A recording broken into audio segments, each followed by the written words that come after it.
Welcome, ladies and gentlemen, to the King Win for Charity event Winter Edition 2015. With me, Monk, again back for some casting. Now, this is the second time we've been trying to cast the tournament. The first time it happened last week, we had a little bit of issues as far as disconnects for players, but everything should be sorted out, so we'll be casting for you all the games today. So how are you doing, Monk?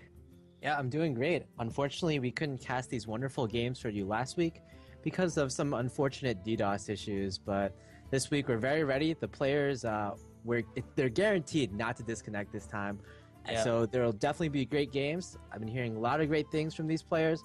A lot of great games will definitely come on. Yeah, I'm actually, there's been some development as far as, what happened last time? We had three series, I think, that got completely wrecked by DDoSes. I mean, after the first one with, I think, Neirea versus Ek0p, we figured we'd just redo that one, and then we had another series of problems coming up, but that should be all just done. So the first game we're going to be seeing today, I think a little later, will be Neirea versus Ek0p again, right? Yeah, the three matches that had problems last week were Ek0p versus Neirea, and then it was Masan versus Powder, and finally we had Ek0p versus Tice. Now, all three of these series were supposed to be replayed, but I believe Ek0p declined to replay his series against Tice. So according to the rules, Tice will actually move on to the round of 8. So as with the original matches, we're going to have Ek0p versus Neirea today, and we're also going to have Powder versus Masan right after that. And then after these two series, we're going to move on straight into the round of 8. All right, that's cool. So let's just talk about the class representation again. I mean, for those of them that hadn't seen it necessarily, the most represented class in the tournament is Hunter, I believe, followed by Druid, or is it the other way around? I know that those two classes are just getting an absolute amazing amount of representation right now in the tournament. And do you think after even a week passing that the things have changed as far as the status of their classes in the metagame, or are they still at the top? No, I definitely think they're still at the very tip top. We will have this Undertaker nerf that's been announced earlier this week, but as of this tournament, the Undertaker is still 1/2, gain +1/+1 for every death rattle. So I'm sure we're going to be seeing a lot of Undertaker, a lot of Hunter, and as we saw from last weekend, Undertaker actually went, or sorry, Undertaker. I've been thinking Undertaker is synonymous with Hunter these days, but Hunter as a deck, it went about 8-0 in matches or in games. So definitely, I would say the very top class right now. Yeah, most definitely. I mean, Druid came close. The good thing about Druid is that there are multiple archetypes floating around the metagame. Hunter tends to be very concentrated around the mid-range, and so that's, when you see a Hunter deck, you're not very surprised. But when it comes to Druid, sometimes there's a lot of variations. Double combo, ramp heavy, as you said, wall Druid. So sometimes Druid can be a little bit more interesting to watch in a way. But Hunter's still just the top class overall, I'd say. I don't think there's an argument to be made there. Do you think that'll be still the case after the nerf, though? I mean, I think it's very debatable, and I've had lots of conversations with lots of top players about it. But I think the general consensus is that Hunter will still be playable, and it still will be a pretty good class, just maybe not the overwhelmingly dominant class right now. I know we had a lot of naysayers whenever Hunter gets nerfed. I mean, they've been nerfed like 4 or 5 times over the past year. First, Unleash the Hounds was nerfed, and then Leroy was nerfed, Buzzard was nerfed, just a whole bunch of Hunter nerfs altogether. Sludge Belcher was introduced, but even after all those, people were saying, no, after this nerf, Hunter won't be viable. After this nerf, Hunter won't be viable. Okay, Hunter's had like 3 or 4 nerfs. Hunter definitely won't be viable now, but each and every time, Hunter comes back to the forefront. Yeah, they're always able to adapt because I guess their ability to be, very aggressive. I mean, they start the game and they're already putting you on a clock by virtue of their hero power. So it's just a matter of them whittling you down over the course of a game and establishing good enough board presence that they can snowball that, health differential advantage in order to, just kill you outright. And I don't think that'll change too much after the nerf. It'll just make, Hunters go from great to good, even very good perhaps. But the thing is, I maybe what made Undertaker that aggravating for Hunters is that they actually had all the synergies. They had, Hunters benefit a lot from having Beasts, obviously. They got Web Spinner as a 1-drop with Death Rattle to synergize with Undertaker, and they also got Haunted Creeper from Naxxramas. and Mad Scientist. So 3 of the death rattles are very, very good synergistically with Hunters. So I think that compounded the strength of Undertaker. I mean, you'll see Undertaker Priest, but it's not nearly as synergistic as it is in a Hunter deck. Yeah, of course, there's Undertaker Priest, Undertaker Zoo, Yeah. sometimes even Undertaker Shaman and Undertaker Mech Mage, but I would say they're not nearly as dominant. First of all, as what you said, just the Mad Scientist, the Haunted Creeper, they're just so synergistic, but also the fact that all these other classes, they pretty much don't have one-drop death rattles. Like the Hunters will run the Web Spinner and maybe a Leopard Gnome or maybe a Clockwork Dome, and they can basically turn 1 Web Spinner, turn to 2 one-drop death rattles, and immediately get a 3/4 creature. The other classes just can't do that. They can't snowball as hard, I'd say. Yeah, so I think that might just be... I mean, it feels like Undertaker's nerf was mostly due to Hunter, which, I mean, interestingly enough, if you look at Fang Death, I feel like Blizzard is very happy with the idea of making Hunters a very death rattle-focused class. I didn't really think about it too much when I saw the Fang Death, but it does seem to me like they want to make that a pretty big focus of the class as a whole.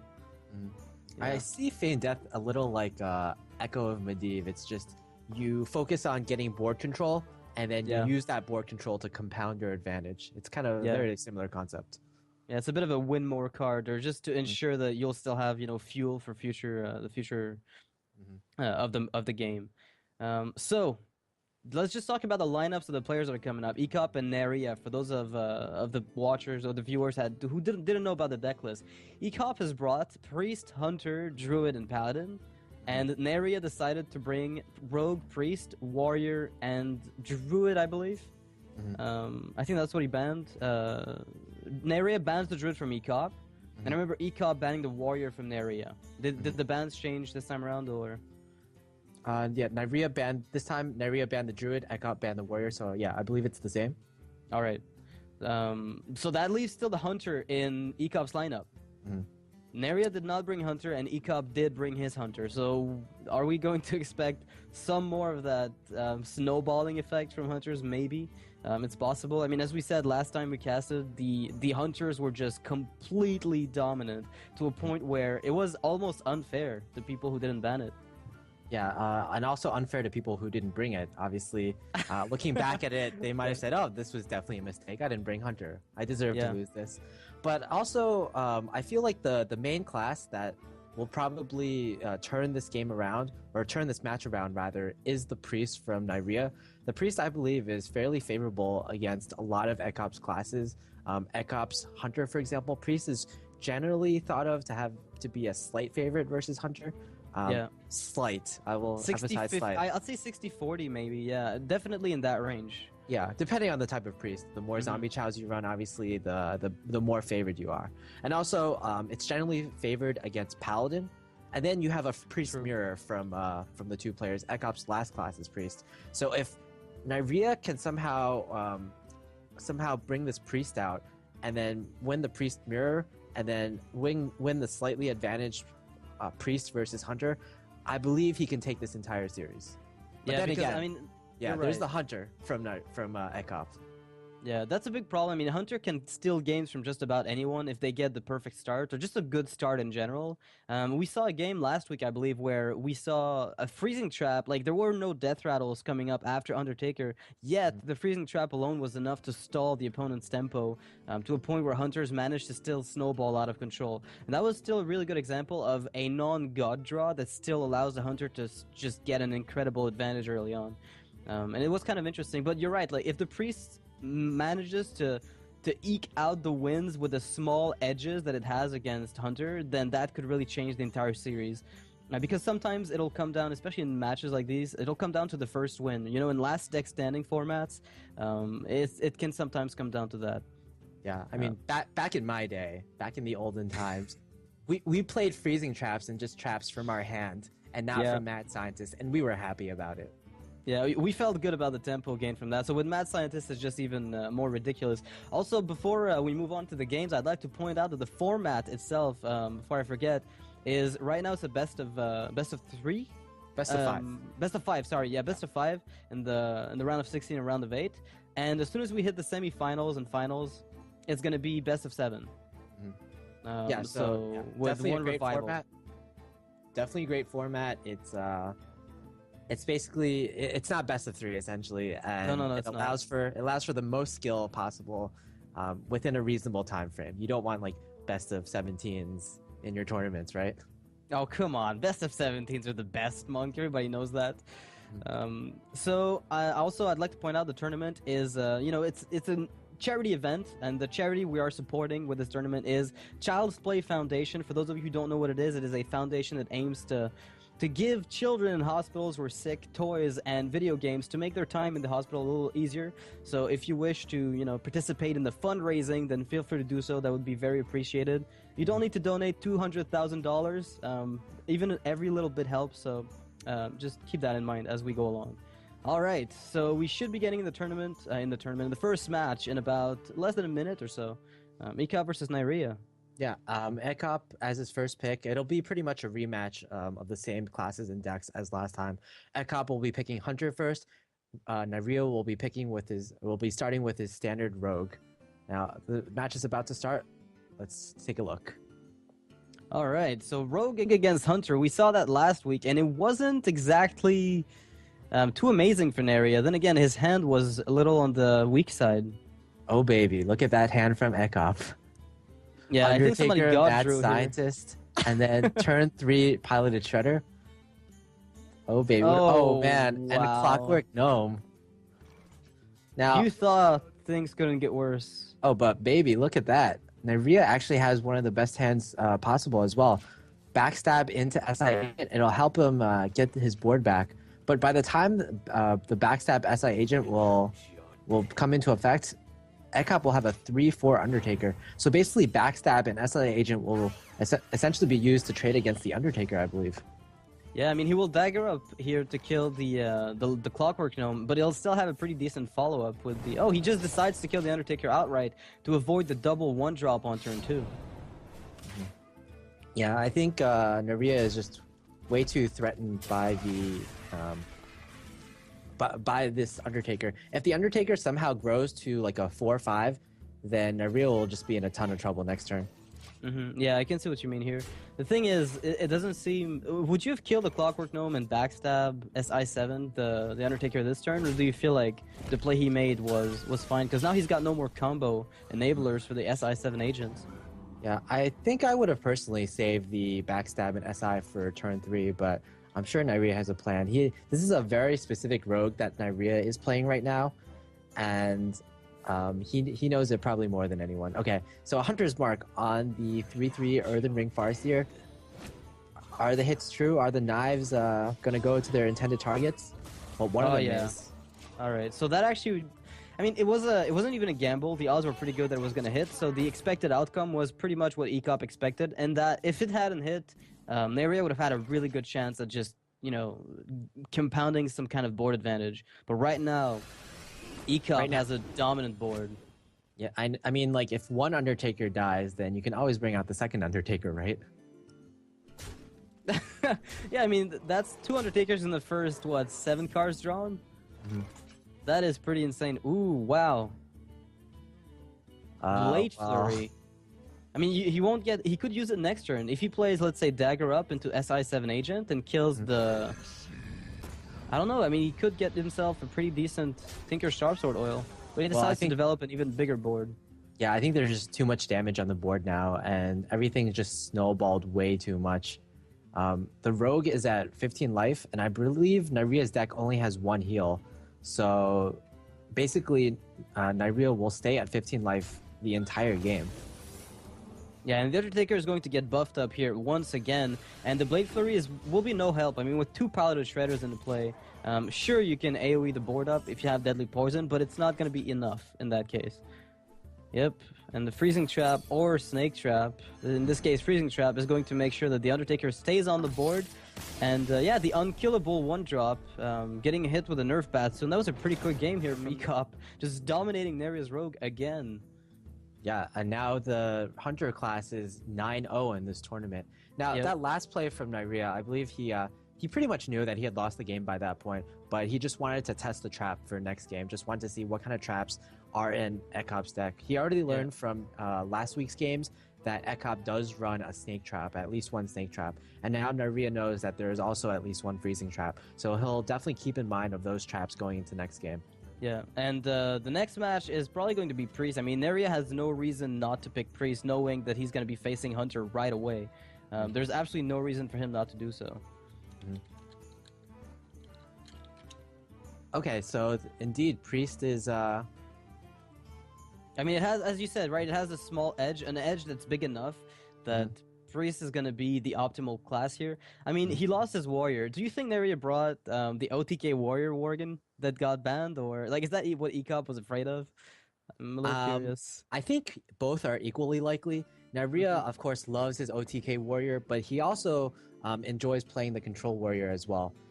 And as Ek0p, I think it was a smart decision to ban the Warrior, because out of any other player who's playing Warrior or who's bringing Warrior to a tournament, you can basically predict what they're going to bring. Yeah. But with Neirea, you have a decision to make. It's like you have to prepare for either OTK Warrior or Control Warrior with your lineup. So I think it's just easier for him, for Ek0p that is, to ban that Warrior class and just have both those options excluded. Because the other classes that Neirea is bringing, Priest, Rogue, and Druid, you pretty much have a general idea what you're going to face. Like, even though there's two types of Druid, the Wall Druid and the Combo Druid, you probably won't be... You won't be playing differently too much in either case. Now we have the second game starting up. Pretty good opening hand for Neirea, I would say. Whereas Ek0p's opening hand is it doesn't have Undertaker. Let's just say that. Yeah, let's just put it that way. And even then, I mean, Tracking and Clockwork Gnome and Animal Companion, those are not exactly what you want to find in your starting hand. You'd almost rather top deck Tracking sometime in the middle of the game. And Neirea's hand is going to be amazing here. The Wild Pyromancer is going to help clear smaller Death Rattles, for instance. Northshire Clouding going to, put down a foot on the board to prevent the Hunter from snowballing. Dark Cultist is going to get some really favorable trades. And Neirea, I mean, Ek0p here having to throw away a freezing trap. Yeah. You can't feel good about that. Yeah, and also important for Neirea is that he's going second. So not only does that mean that he gets the coin to combo with Wild Pyromancer, but also that that Ek0p won't be going second, so that he can't have like an Undertaker into another one-drop play as his opening play. Yeah, it's actually pretty interesting because you would think, I mean, it's one of those things where a long time ago, I don't know if you remember in the early days of Hearthstone development, a lot of people were questioning the coin as a really good way to balance the first player advantage. And it turns out, since the advent of Undertaker, that questioning has come up more and more, because it tends to be widely accepted that it's not fair when a Hunter gets the coin. They can hard mulligan for Undertaker that much more effectively. They can snowball out of control even better, and that can be a big deal for them. Oh man, that play. Not only does Neirea clear the board, but he buffs his creatures and draws a card. So Ek0p will be forced to now kill command a Wild Pyromancer. Right now, that is really bad. Very behind in this game. Yeah, but he's got a really nice hand. I mean, Loatheb into double Savannah Highmane, that's pretty much the optimal follow-ups as far as mid-range decks. Now he just has to draw the Dr. Doom. But you know what? Instead of Dr. Doom, he draws the Undertaker plus the Savannah Highmane for his turn 7 play. So Neirea will be able to curve out perfectly. But man, the Vol'jin from Neirea, not a card that you typically see as being particularly useful in aggro matchups, but against Loatheb, it's exactly what you want. Yeah, and it'll be able to trade into Savannah Highmane with a Holy Nova here. I mean, it doesn't get much better than this. Actually, there's an even better play than this, yeah. Yeah, Shadow Word Death, but Neirea is actually going to go aggro. Well, I mean, Ek0p is, for once, as a Hunter, in the position of playing the control game. Not something you see very frequently. Ooh, Dr. Boom. Yeah, this board is just so strong. And one of the weaknesses of Savannah Highmane, I guess, is that it's just one creature. It can't split up its power to attack multiple creatures like both the Sylvanas and the Vol'jin. And the Vol'jin, yeah, definitely. So, like, for example, if you're a Hunter player and you're against the Zoo, and they just zoo up the board, you have a turn 6 Savannah Highmane, but what is that really going to do, right?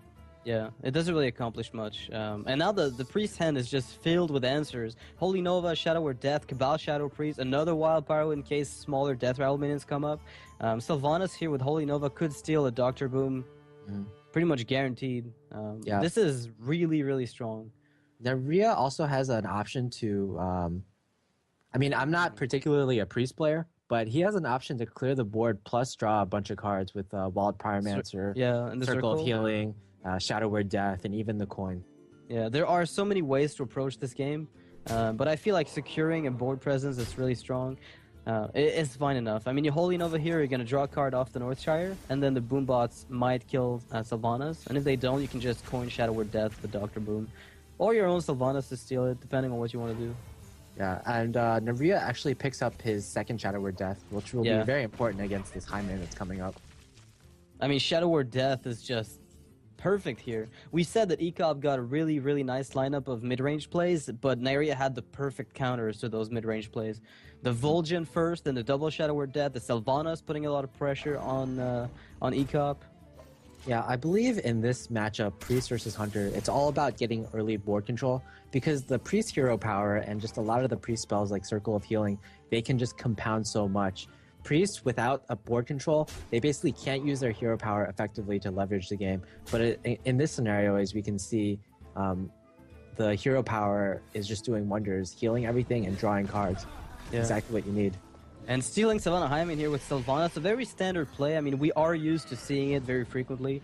And this is going to be an amazing moment here for Neirea, who's pretty much guaranteed this game. I mean, I can't really see how Ek0p is supposed to come back from a game that was stolen from under his feet with the Vol'jin, double Shadow Word Death, Holy Nova on curve to remove all the little minions. And he didn't have his Undertaker turn 1. That was a big difference in the outcome. Oh, yeah, definitely. Last game, I believe, or last time these two players played with Priest versus Hunter, Ek0p just had an Undertaker, Freezing Trap, and then multiple Death Rattles. So Neirea was not able to take that board control. Therefore, he was not able to compound his hero power and his healing abilities in order to finish out the game. Yeah, and now Ek0p's got Priest and, I believe, Paladin left. You don't pick Paladin against Priest, right? So you have to go for the 50-50. Let's say a mirror matchup with Priest where it's going to come down to whoever has, answers to perhaps more threats that the opponent might have. Priest matchups can often come down to having, one minion that gets buffed in health. Let's say an injured Blade Master coming out early with a Circle of Healing. That can sometimes just steal a game. So I'm curious to see how different their decks are. Yeah, Priest Mirror is a very interesting matchup, and I believe a very skill-based matchup. A lot of it comes down to who has somewhat of the bigger deck, who has more threats in their deck, because you can build Priest in a lot of ways. You can build it to be a little smaller so that you counter Hunters a bit more, add in more Zombie Chows, and I believe that's what Neirea is doing. We saw at least one Zombie Chow in his deck from the last series that he played. So I believe this is more of an anti-aggro Priest. So if Ek0p is bringing something like a more upscale Priest with something like bigger threats like Ragnaros, Sneed's Old Shredder, or even Mind Controls. I mean, it's not something you see in every deck, Mind Control is a thing you put as anti-control to improve those control matchups drastically. And Mind Control swings games in absolutely incredible ways. And if Ek0p is running one and, Neirea is not, and that could be a bit of a problem. But also, you have to keep in mind, if Ek0p expected Hunters to be dominant, he might have brought his own anti-aggro deck. It seems like it would be a wise choice. Game is starting up right now. Yeah, I believe it is going to be Priest versus Priest, and now we have the opening hands from both players. Ooh, see, Ek0p, Undertaker. Oh, Death Rattle Priest, ladies and gentlemen. Ek0p loves his Undertakers. He knows what's up. He's actually abusing the fact that it's going to get nerfed soon. Although at the time of him making those decks, I don't think that the nerf was announced yet. Oh, yeah, I don't think so either. This Death Rattle Priest reminds me of a lot of what Zetalot, a very famous Priest player on the European server, is playing. Just Undertaker into Loot Hoarder, into Death Lord. Pretty good. But unfortunately, Neirea has the Zombie Chow, which basically prevents those plays altogether. Yeah, and I like, if Neirea plays the Wild Pyromancer here, I like the idea. He's thinking, if my opponent has an Undertaker, then he doesn't want to play it. And the reason he doesn't want to play it is because it can just get killed outright with Zombie Chow. Whereas on turn 2, if he goes Undertaker, Coin, Loot Hoarder, then it lives to the Zombie Chow. But now it will die to the Wild Pyromancer. Ek0p looks to be playing a Death Lord out on turn 3. And I think turn 3 is exactly, or rather turn 2. Turn 2 is exactly when you want to play that Death Lord, because once it gets to the late game, caballing a Death Lord is just one of the best things you can cabal in the game. Short of Shrinkmeister Ysera, right? Yeah, but I mean, Dark Cultist here doesn't feel like a bad play, because it will take value unless the opponent has a powered shield a lot of the time. I think. Alright, so Death Lord played. Wow. Injured Blade Master, pretty good. I think Amazing Ek0p's draw. rationale with that play was that you can't kill this Death Lord this turn anyway, so I think I'm just going to play the Death Lord this turn. Next turn, I'm going to play the Dark Cultist. Because if somehow Neirea had some kind of spell, then he could combo it with the Wall of Pyromancer to take down the Death Lord altogether. Yeah, but playing it passively here might be the way to do it, because that way Ek0p might be tempted to use his Deathlord to trade into the Wild Pyromancer. Ooh, a Light Bomb. I like that. And if he wants to heal it, then that means he has to surrender a lot of board presence tempo. So it doesn't generally feel too good to heal up the Deathlord at this point. And Neirea might be able to abuse that fact. Yeah, this is a very interesting priest list. I've never seen anything exactly like it from Ek0p. It's kind of like a Death Rattle priest, but it has some control elements in it with the Light Bomb. Yeah, Light Bomb is a card that a lot of people haven't really... a lot of people have explored it, but it's felt a little underwhelming to a lot of players, and they decided to cut it altogether. So it's not necessarily a card you'll expect from your opponent systematically, especially being Neirea right now.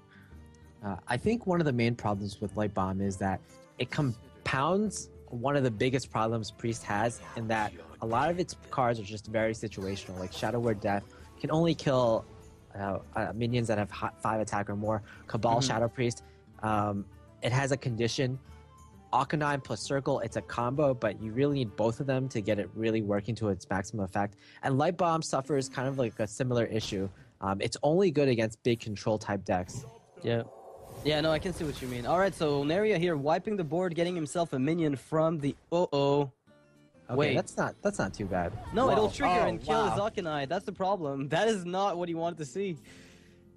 Look at that, Neirea smiling a bit.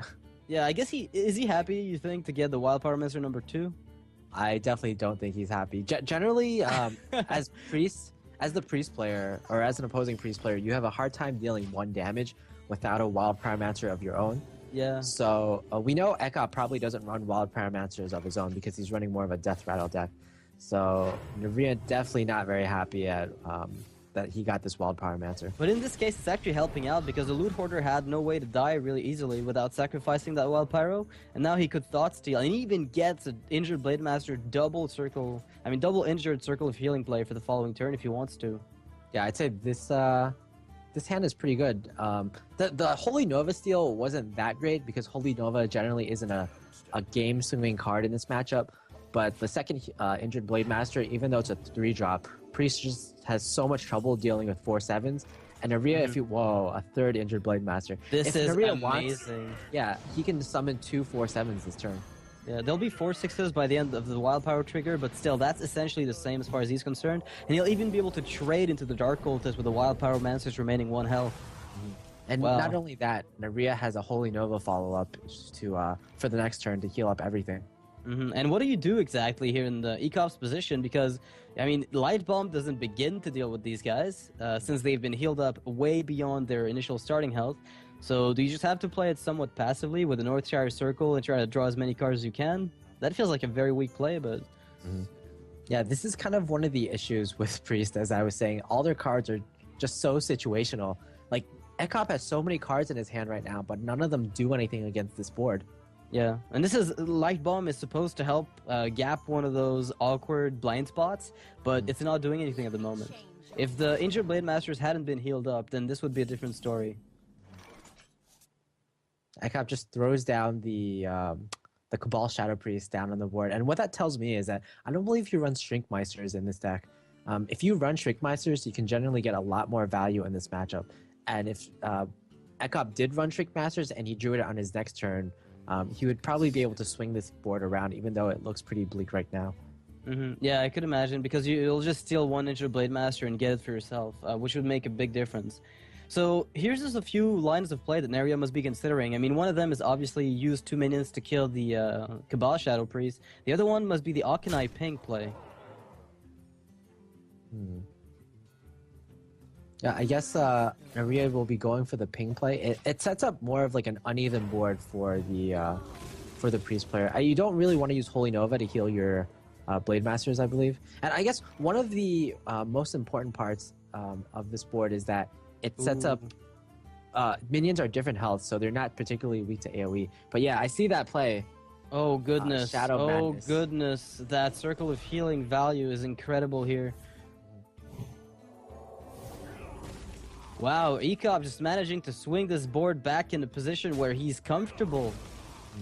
Now he's got card advantage, albeit we can argue as far as the value of this card advantage at the moment, considering how weak it is. But he did manage to get this board back under control. Yeah, even though he has card advantage and also he has the Northshire Cleric, so that represents a possibility of more cards. Yeah, I mean you don't have to play it outright, but I mean Zombie Chow plays very heavily into Cabal Shadow Priest though, so you have to at least maybe probe for this. Yeah, I guess you're not too sad if this kid's Caballed. Oh, a second Thought Steal. Thought Steal, one of the most important cards. Oh, another Blade Master. Wow, one of the most tricky minions to deal with because nothing kills it. I mean, Shadow Word Pain, Shadow Word Death, Shadow Madness, nothing touches it. And even Light Bomb to an extent is not really that good of a play. Oh, Defender of Argus. I would say that's a pretty standard addition to Priest, or especially to Death Rattle Priest. Yeah. Yeah, Death Rattle Priest just focuses on building up a board early on, and then potentially buffing it with a Defender of Argus on turn 4. Sounds pretty good. Yeah, and as we can see here, the Defender of Argus is going to get some pretty decent value. There's not going to be any possibilities, I believe, to kill this injured Blade Master outright, but... Well, technically, he could Light Bomb it after he attacks it. Yeah. But you want to keep that, I guess, for something like a Sylvanas, perhaps? Maybe a bit more. Definitely. Buffing that Zombie Chow beyond the possibility of a Cabal Shadow Priest. Very nicely done here by Ek0p. 2 Holy Novas. That's a nice turn 10 play, though. We're laughing about it a little bit because it's not that effective as a one-of without, Northshire Cleric to replenish your hand, but as a, 2 of them in the same turn, it can swing back, especially against Death Rattle Priest, it can swing back the board in your favor quite heavily. I think Neirea is considering the second Blade Master. Oh, he just goes for the heal, and unfortunately that gives his opponent a draw. Yeah, I don't know if... Does he? I guess he deems it worth it to be able to get a 4/1 sticking on the board. The thing is, any healing that you do right now gives your opponent a draw, so you don't really want to use the Holy Novas. It's kind of an interesting situation that we've come to in this matchup. Yeah, I mean, how do you feel about Sylvanas Windrunner? Is it just too risky because there's I feel like it puts Ek0p in a really awkward position. Of course, the Light Bomb will solve that problem to an extent, but barring Light Bomb, this is kind of an okay way for Neirea to stabilize. Another option is just the Holy Nova this board. Again, Holy Nova, not a card that you really value that much in this matchup, just because most of what Priest has is way, way above 2 health. Yeah. So if Ek0p trades everything into the Sylvanas and just Holy Novas the board, I think that's a pretty fair play. He can even follow it up with Undertaker or Northshire if he wants to, or Northshire injured Blade Master. I don't think Light Bomb is that interesting. But, I mean, if he Light Bombs, he'll still be able to clear the board and keep his Holy Nova for the Northshire draw replenishment, so I feel like there's maybe an argument to be made for keeping the Nova for your second Northshire. Maybe Ek0p has more experience in this matchup than we do, and he's valuing the Holy Nova more than the Light Bomb for some reason. Yeah, because of the Northshire Cleric is my guess, because he does have 2 injureds, so being able to keep that Nova for another heal-up could be pretty interesting. All right. Okay. Well, apparently the Nova will be played here.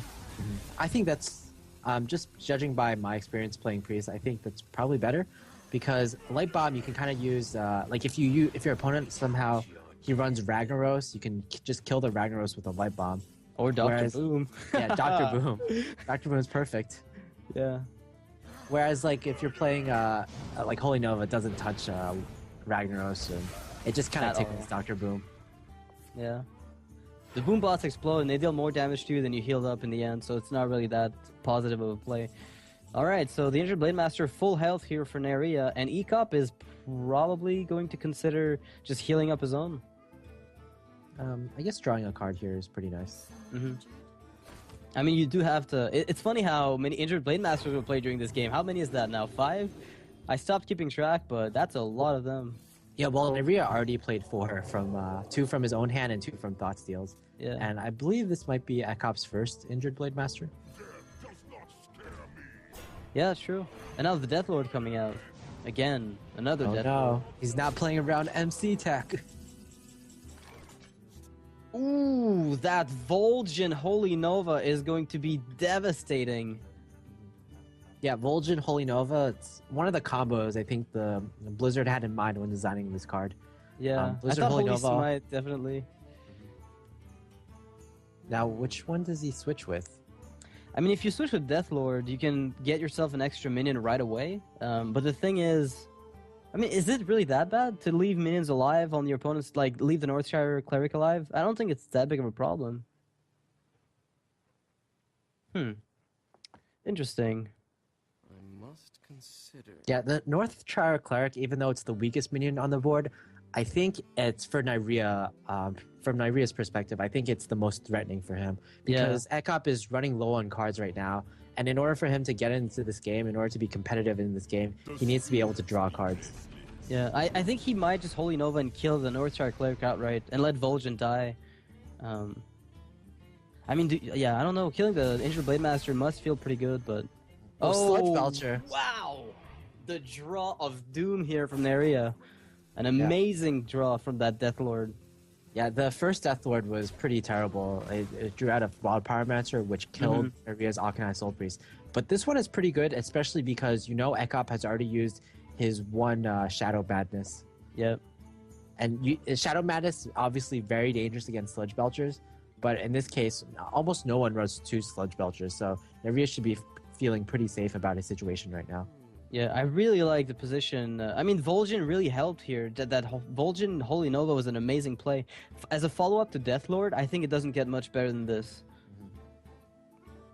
And Sylvanas Runrunner could be played here, but I mean, you could get yourself a Vol'jin. I mean, you have to lose one of your Injured Blade Masters in this position. Now, the best top deck that Neirea could get from this is Mind Control, if he indeed runs it. Now, Mind Control would almost kind of steal the game. Ooh. Shadow Word Death. Is that useful?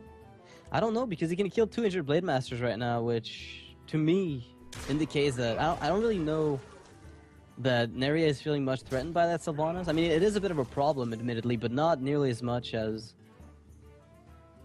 Ek0p might like it to be. I mean, Light Bomb is pretty interesting for Ek0p. Because it guarantees a steal, but... Does Neirea play around Light Bomb? The thing is, right here, Light Bomb... It doesn't matter. He can't be played around right now. Yeah, Light Bomb will do wonders. Well, it'll kill Sylvanas. It'll kill... He basically will steal a Sludge Belcher. That's what it'll do. Like, everything else dies. Vol'jin dies. Injured Blade Master dies. The Dark Cultist doesn't die, however. Oh, yeah. So there's a possibility of stealing a Dark Cultist here off of Light Bomb. Ew. Still pretty good. Well, wow. Yeah. Ek0p can actually clear the board now. Oh no! This circle of healing is going to be devastating.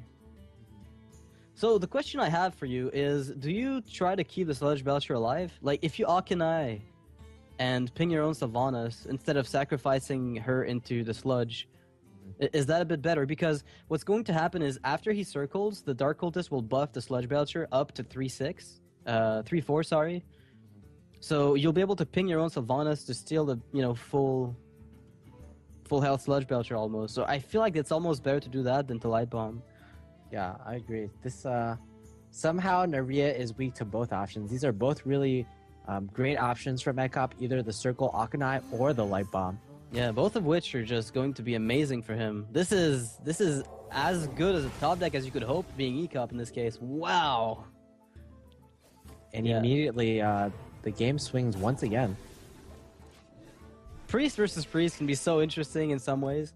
But now Ek0p's only card in hand is That's actually not nearly as good as I mean, Ek0p's board is fine, but he needs to top deck something very threatening here to put Neirea in a really bad spot.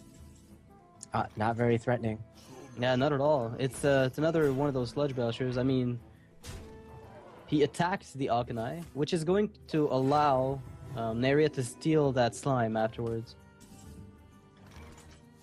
Well, he probably would have stolen it anyway, just because. Oh, he will, yeah.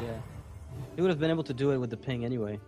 The funny thing here is that Neirea has seen one Shadow Bandits from Ek0p, but Ek0p hasn't seen the Shadow Bandits from Neirea. So when playing those Sludge Belchers, it could be a very good possibility that the Sludge Belchers will be stolen by Shadow Bandits as well. Yeah, but you can't afford playing around that at this point. I mean, if you've got one card in hand, you have to just, do the tug of war play at this point. Vol'jin, not bad. It'll get Shadow Word Death, but right now it's just about who can draw the bigger threats, who can draw the top half of their decks more. Yeah, who can draw the threat that's not going to be answered by the opponent at this point. And, I mean, that Cabal Shadow Priest is going to be able to trade to the Sludge Belcher by 1 health, so it's exactly fine. And the Sludge Belcher follow-up, however, versus the Slime, I think the Sludge Belcher has the edge. Yeah. Just a little bit of an edge. It's like the big daddy versus the little son. Yeah. You know, in the Chinese in the Chinese Hearthstone scene, there's a player whose nickname is or the Sludge Belcher's nickname is the name of a player. His name is like Dong Dong, and he's famous because he kind of looks a bit like Sludge Belcher. What? And he also has a kid. He has a son. So Okay. like his son like pops out of him kind of when he dies. Oh my goodness. He loves that nickname. Like you would think that's not a great nickname to be named, but he like fully embraces it. So it's pretty awesome. That's pretty Oh. nice. Powered Shield. That's a great card. It basically buffs him out of out of the range of the Akanai plus the hero power. Oh, and a dead draw for Ek0p here. What are you going to do with the Holy Nova here? You're going to kill your own... You can't afford doing this.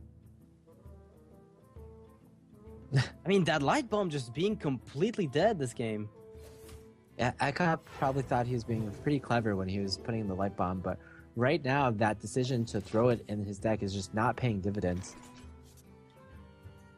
I think Priest is one of those, classes against which Light Bomb is less effective because they tend to run minions that have more health than attack by virtue of them being able to abuse their hero power in a way.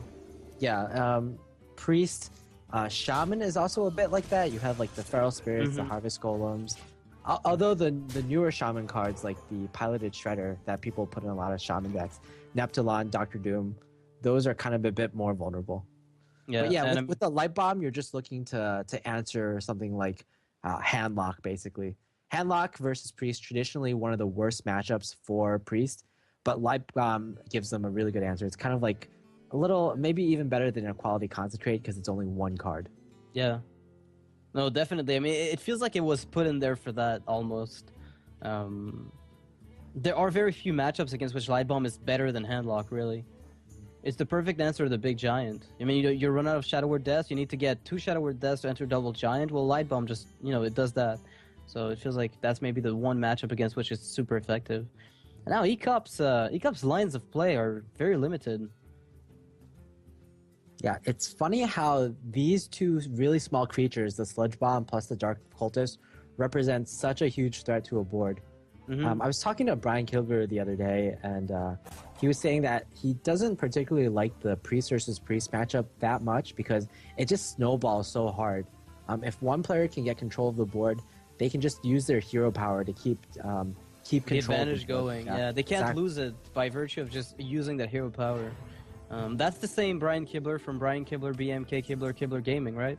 Yeah, the very same, of course. Okay. Is there any other? I don't know. I was just asking in case, Might be more of those around.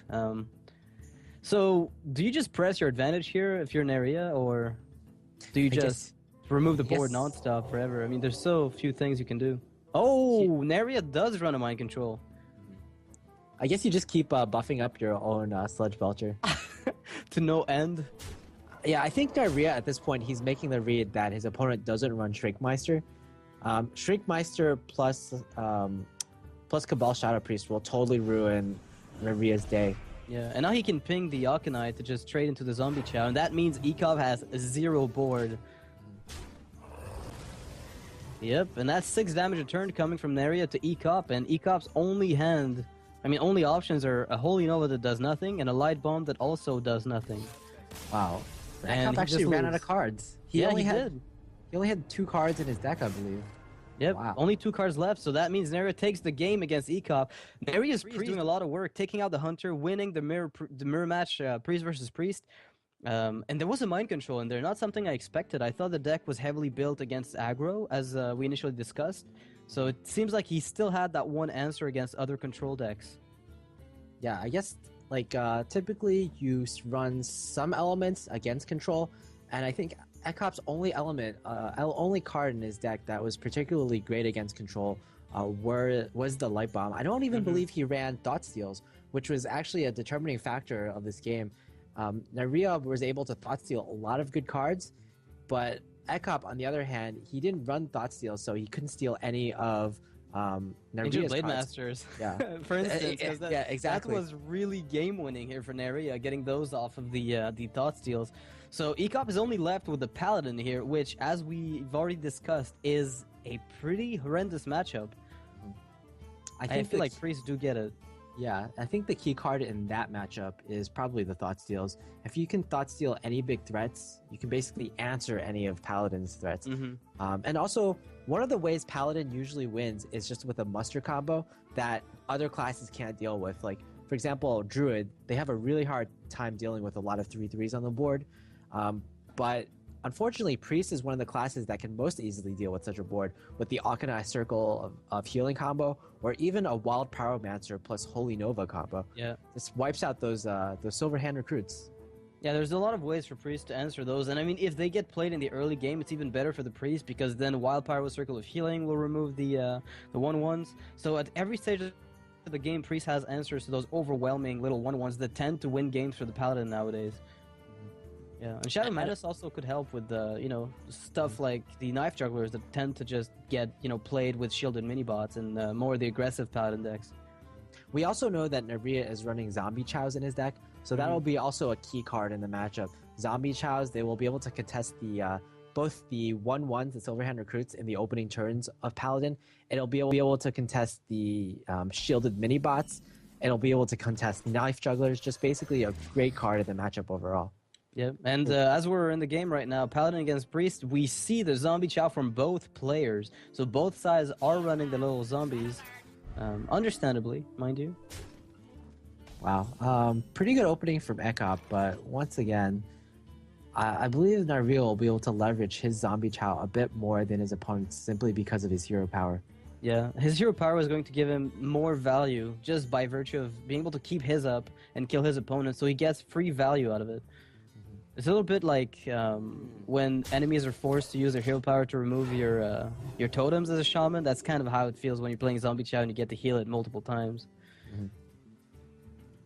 Now, Neirea doesn't coin out the Dark Cultist. Unfortunately, as we can see from this board, Ek0p will be forced to trade both his Zombie Chow and the shield on his mini bot.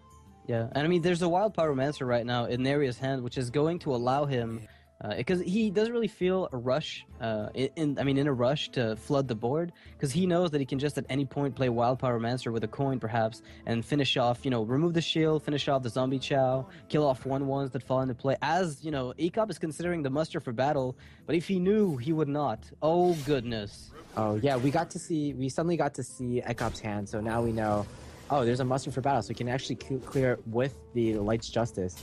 But yeah, as you mentioned, this board is very weak to Wild Pyromancer. I mean, Wild Pyromancer coin heal forces the opponent to trade his 2/2 into it, and then you still have pretty decent follow-ups. Do you think playing Muster for Battle here was better than the Knife Juggler? I guess it's just because he didn't want to lose the shield on a shielded mini-bot and instead wanted to use the Light's Justice. But...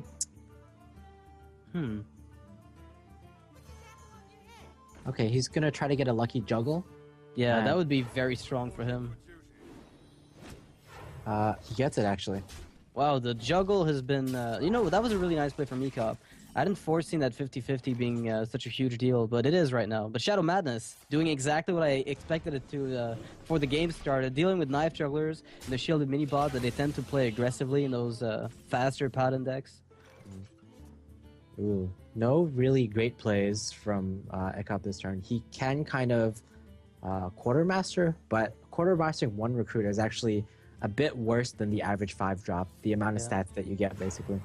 Yeah, you almost just pass turn after playing a 1-1 here.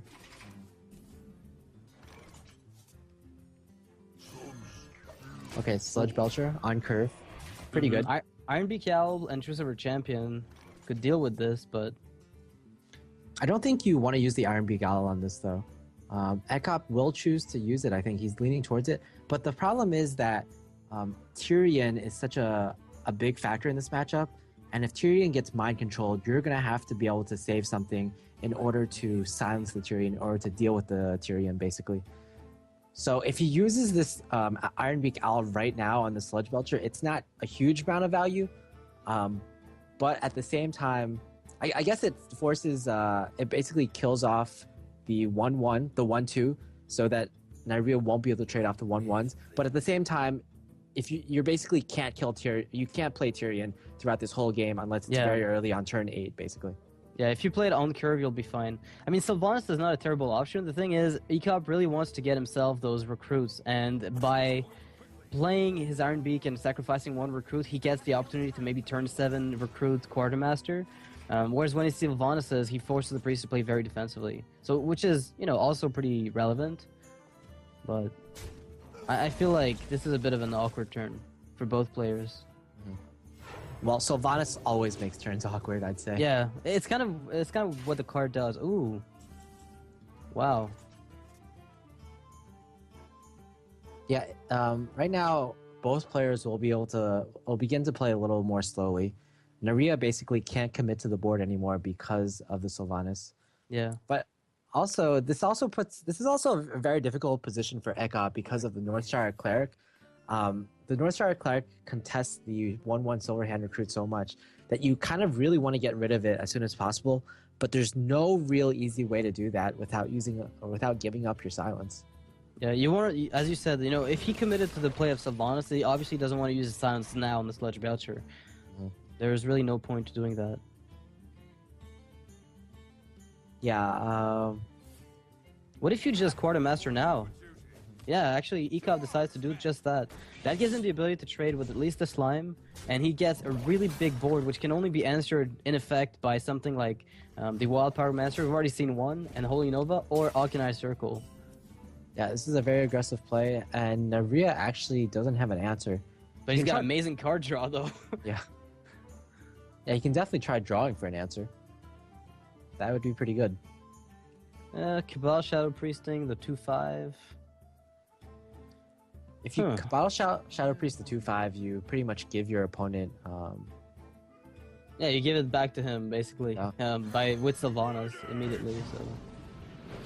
Alright, Neirea will be going for the card draw option. He's going to draw 5 cards. That's going to put him exactly on 10, but he'll have way more than enough mana. Maybe he's just fetching for that Alkanai Circle. He's trying to get it before, in the next 2 turns to be able to answer the board. Well, he certainly has a lot of cards, but no Alkanai Circle. You can see Neirea shaking his head. He has one more draw, Power Word Shield. Will that get him the Alkanai? Oh, there it is. For the next turn, that's going to be an amazing play. And he's throwing down the other Northshire Cleric, thinking to himself, that's it, I'm done. I don't want to draw anymore. This is over. Never in this game will I ever want to draw again. Yeah, Ek0p has a really strong board right now, but unfortunately it will be completely wiped by the next turn by the Alkanai Circle combo. Do you even trade here as Ek0p? Because, I mean, he's trying to wipe your board. He's been fetching for cards, so you have some kind of a tell that he's trying to look for answers. And trading basically says, I'm going to help you clear. Because in this position, that Neirea is going to be clearing no matter what. He's trying to find that Alkanai Circle. It's pretty standard and obvious at this point. Yeah, this is one of the difficulties about playing against Priest. Priest, they kind of force you to want to clear their board every turn because they can just leverage so much out of their hero power. And at the same time, if you don't clear, they can kind of do weird things to your board. Just the Shrinkmeisters, the Cabals, the Shadow Madnesses, the Arcanine Circles. So generally against Priest, I think you do want to trade, but this might be a situation where you don't. I'm not entirely sure. It's looking a little weird to me because, well, then again, if Sylvanas stays on 5 health, then this could be... You might feel happy about not trading with her, but... I mean, look at this current board. I think he just goes phase, doesn't he? No, he actually trades with the...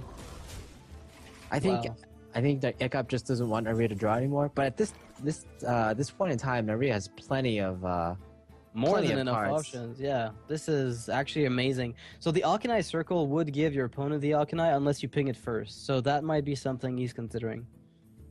Yeah, it's either you give him a 3-1 or you give him a 2-1 from, like, you either ping the Quartermaster or you ping the... Or you ping the... Yeah, exactly.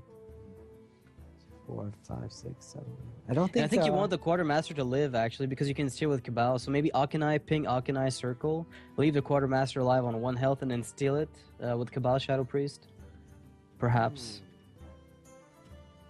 Yeah, I think... Can Neirea Thought Steal this turn? He has 10 cards right he's now. got 10 cards. He'll be a little over the top.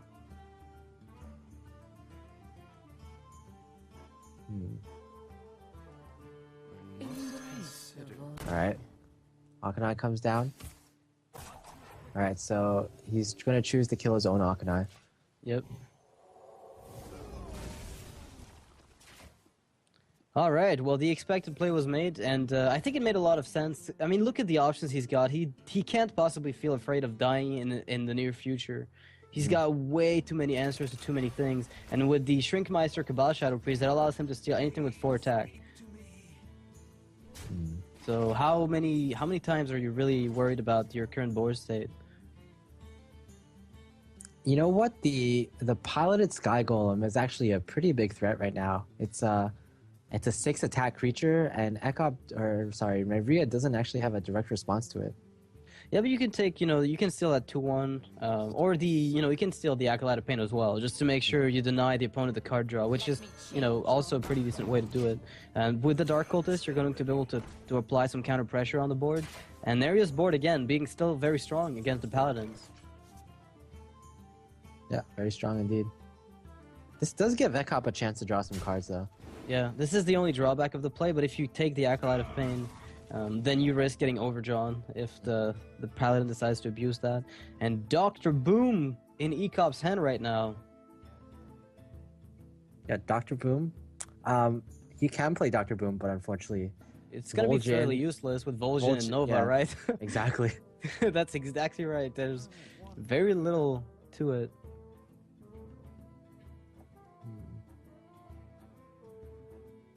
How do you feel about Aldor Peacekeeper on the 4-5 and you trade into it and you choose over champion the cultist afterwards and you drop Dr. Boom as well? Oh, this is interesting. Knife Juggler. There's 2 types of Paladin decks these days. There's like the Knife Juggler and the Sky Golem versions. Like Knife Juggler is more of an aggro version, where the Sky Golem is more of like a control version. It's kind of weird to see both of them in the same deck. Yeah, but as to your question before, Aldoring the 4-5, I'm not sure if there's any bigger creatures in Neirea's deck, so Aldoring 4-5 might not be too bad. Yeah, and apparently Ek0p goes for instead of the Aldor, he goes for the Knife Juggler, which accomplishes essentially the same thing. Because he does use his his Shredder and his weapon to wipe the board, and now that puts a lot of pressure on Neirea, but he's got the perfect answer with Vol'jin Nova. Yeah. I don't even know that this is gonna do anything for Ek0p. Oh goodness, he's got to feel terrible about this. Yeah, unfortunately Ek0p is about to get wrecked. Oh, the Weaponsmith. He's about to what? To get wrecked? Alright, that sounds good. Ah, Black Knight. Alright, so another answer for Tyrion that gets mind controlled, right? Yeah. So Ek0p is gonna use up his owl right now. He's in too much of an unfavorable position to not use it. He's actually gonna use a Consecrate. Wow. Yeah, he needs to apply some kind of pressure because he's got absolutely nothing right now. On the other hand, Neirea has absolutely everything right now. Even a second Oh, Holy wow. Hope. You know what? Just to spite your opponent, you shrink Meister with 3-3 and then steal with Cabal. Just He's because like, you yeah, can. yeah, I had that all along. Yeah. Or do you wait for the second Sludge Belcher? All right, thoughts I mean- still coming down. Oh, wow. Okay, you know what? Keep the Shrink Meister Cabal for this. You Yeah, know he's got two exactly. Shredders. You're going to steal a Shredder. That's even stronger. Well, fortunately, a perfect opportunity to Black Knight, but this board still won't be that threatening for Neirea. Neirea can actually just Strength Master Cabal the Black Knight. Yeah, Pretty good and this is value, gonna I'd give. say. Yeah, it's a pretty good. It's a Yeti essentially at this point, and that's pretty strong. And he also gets to heal up on the back end. You know, just as an extra 2-mana play at the end of the turn. No hesitation there from Neirea. Just goes from the Shrink Cabal Shadow Priest. Yeah, having two Yetis on the board, I'd say pretty good. Yeah, there's no equality that's been played yet, but you saw one Consecration fall down, so you at least assume another one is there. Actually, Consecration could wipe the board. If he trades a 3-3 into the 4-5 and then Muster for Battles, 2-1-1s into the 4-5 in Consec. Yeah, very true. But if you give up your second Consecration, the problem with that is once you draw your equalities, they're somewhat dead. It's very hard, unless Ek0p runs a Wild Pyromancer in his deck, which I believe he doesn't. It's going to be very hard to clear future threats in combination with the equality.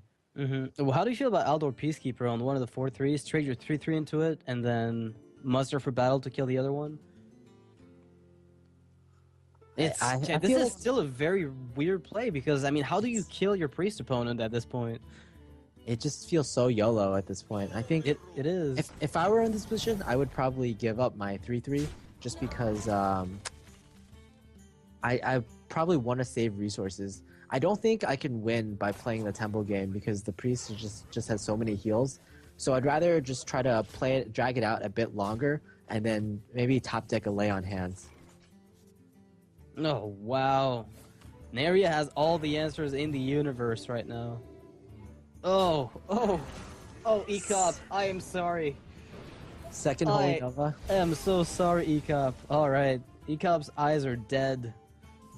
And he's actually... The face he's pulling right now indicates Hey. a high level of dissatisfaction.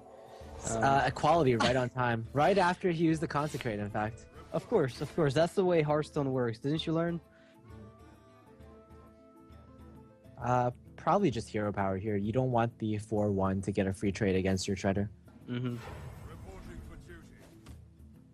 But now there's no Wild Pyromancer into play for Neirea.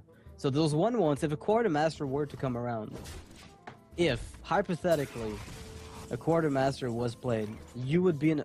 Oh, here's the wall. Well, there is nothing to use with, right? You can't cast it. Yeah, but nothing to nothing to combo it with. Yeah, I think you just trade here, even though like trading a 4-1 into a 1-1 is bad. Yeah, you would be Neirea dead has- to Quartermaster otherwise. Neirea has to be thinking, I'll just play the control game, and I can definitely win it. As long as he doesn't draw Quartermaster. Oh, Tyrion, wow. Mind control, ladies and gentlemen. The Owl and the Black Knight were used already, so he will not stand in the light for very long. Yeah, I giving mean, he your can't opponent, play that. Giving your opponent a Tyrion and even like an Ashbringer is like, it's pretty much game over. I think Ek0p at this point is at the point where he says, okay, if you have mind control, then so be it.